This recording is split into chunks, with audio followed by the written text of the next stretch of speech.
Welcome back, everyone. Listen, if you're focused on mastering the actual day-to-day mechanics of international commerce, you are exactly where you need to be. In today's explainer, we're diving into a massive structural shift that's happening literally as we speak. Global trade is rapidly moving away from its traditional roots. Those old Asia-centric supply chains, they're fragmenting, and a huge new center of gravity is emerging right in South America. Today, we're breaking down MERCOSUR 2026, the Global Trader's Guide, to figure out exactly how agile operators are positioning themselves for this totally new era. There's this fantastic insight from our source material about global profitability, and it goes like this. The real winners in global trade position themselves at the intersection of major economic blocks before everyone else figures it out. You really can't just chase whatever the hot market of the day happens to be. You have to anticipate where the physical commodities, the capital, and the new regulatory frameworks are all colliding.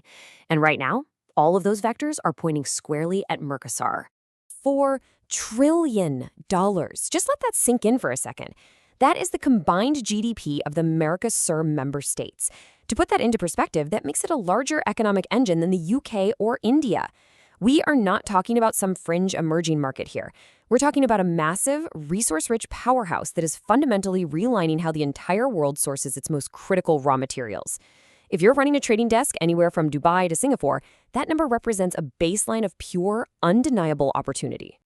All right, so here is our roadmap for the explainer. First, what is MERCOSUR? Second, the 2026 game changer. Third, the GCC trade connection. Fourth, top sector opportunities. And finally, navigating trade risks. Okay, part one. What is MERCOSUR? The South American powerhouse. So this whole bloc was founded back in 1991 by the Treaty of Asunción. It includes heavyweights like Brazil and Argentina, alongside Paraguay, Uruguay, and Bolivia. Plus, they've got a really deep bench of associate members like Chile and Colombia. Altogether, we're looking at a massive internal market of around 300 million people that applies a unified common external tariff on imports coming from the outside. It's effectively South America's answer to the EU or ASEAN, but it's heavily weighted toward commodities and raw materials. Now, you might be wondering, how did those tariffs actually work in practice? Well, it all comes down to the CIF valuation framework. This is absolutely crucial for calculating your landed costs accurately. See, customs duties here aren't just slapped onto the transaction value of your goods. They're actually applied to the cumulative total of your cost of goods, plus your insurance, plus your freight. And here's why knowing this math is vital for protecting your margins. Local taxes, like Brazil's ICMS or Argentina's statistical fees, are applied on top of that entire cumulative CIF value. Moving on to part two, the 2026 game changer, the EU-MERCOSUR Interim Trade Agreement. So early 2026 rolls around, and boom, global trade shifts overnight. After bypassing a literal decade of political gridlock, this agreement was provisionally put into force, wiping out customs duties on over 90% of bilateral trade. The swap here is absolutely massive. The EU gains huge industrial access, meaning much lower barrier costs for machinery, pharmaceuticals, and chemicals heading into South America. In return, MERCOSUR secures sweeping, high-volume, preferential access for its core commodities heading into Europe. We're talking beef, sugar, ethanol, and critical minerals. But, and this is a very big but, there is a strict condition attached to this market access: environmental compliance mandates. These are legally binding traceability rules that specifically target deforestation and carbon leakage. Environmental compliance is no longer just some bureaucratic afterthought. It's a completely non-negotiable operational variable. Food and raw material supply chains absolutely must provide total transparency from origin to destination now, or they're going to face catastrophic port blocks. Section 3. The GCC Trade Connection. This is where capital meets commodities. Honestly, the synergies here are almost perfect. The GCC nations, dealing with highly arid climates, are aggressively prioritizing food security. They desperately need reliable partners for things like soy, beef, and poultry, while MERCOSUR is a global breadbasket that provides exactly that. Add in the strategic need to diversify supply chains away from Asia, plus the incredibly advanced free zone infrastructure in the UAE, like Jebel Ali, which is the perfect re-export hub for Latin American goods, and the picture becomes clear. You essentially have Gulf sovereign wealth and private capital flowing directly into South American agribusiness and mining to lock down these vital supply lines. All right, part 4, top sector opportunities, basically where you should actually be deploying capital. When you stack MERCOSUR up directly against the GCC's GFTA and ASEAN, a really fascinating strategic picture emerges. Notice the core commodities. While ASEAN excels in electronics and palm oil, MERCOSUR absolutely dominates in heavy agriculture and critical minerals. And sure, there's a 25 to 35-day maritime transit time from MERCOSUR to the GCC, but this isn't about replacing your Asian trade lanes. It's about complementing them.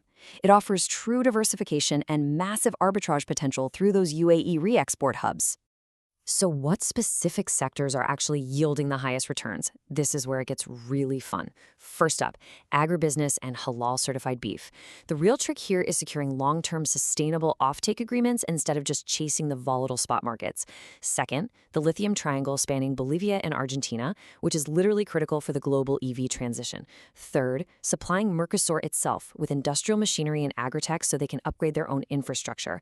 And fourth, advanced biofuels, topping right into Brazil's incredible global dominance in sugarcane ethanol. Which brings us to Section 5, Navigating Trade Risks. Time for the reality check. Because look, here's the unfiltered truth. No market is perfect, right? To actually capture those high-yield opportunities, you have to survive the operational realities on the ground. We are talking about endless bureaucracy, the kind that makes you question your life choices, along with constant localized implementation gaps. Currency volatility is extreme when you're dealing with the Argentine peso or the Brazilian real. Political shifts can rewrite the rules overnight. And logistically, you're facing severe demurrage and detention risks at highly congested gateways like the Port of Santos or Buenos Aires.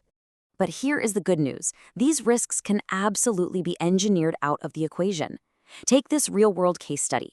A mid-sized trading desk decided to shift its bulk protein sourcing to vetted MERCOSUR partners. By leveraging digital compliance scanners, like the ones in the Tindify ecosystem, to preemptively clear customs hurdles, and by utilizing UAE free zone logistics for processing and distribution, they actually managed to slash their total landing costs by 18%. They literally turned geopolitical friction into bottom-line profitability. So how do we build a mitigation playbook for this? Well, it starts with mapping your supply chain risks every single quarter. You have to rigorously verify your sanitary, phytosanitary, and halal certificates before a single container even moves. You've got to hedge those volatile currencies aggressively. Please do not use open account terms. Stick to irrevocable letters of credit or a secure digital escrow. And finally, you have to run your global logistics like a scalable software system using advanced digital OS platforms to integrate market intelligence and compliance in real time. Which really just leaves us with one critical question to ask ourselves today. As supply chains digitize and climate compliance literally becomes the law, is your trading desk ready for the MERCOSUR era? The convergence of South American production with Gulf capital is building a highly resilient trade ecosystem.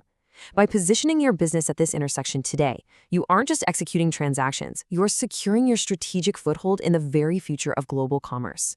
Thank you so much for joining me on this explainer, and I'll catch you next time as we continue to unpack the forces shaping our world.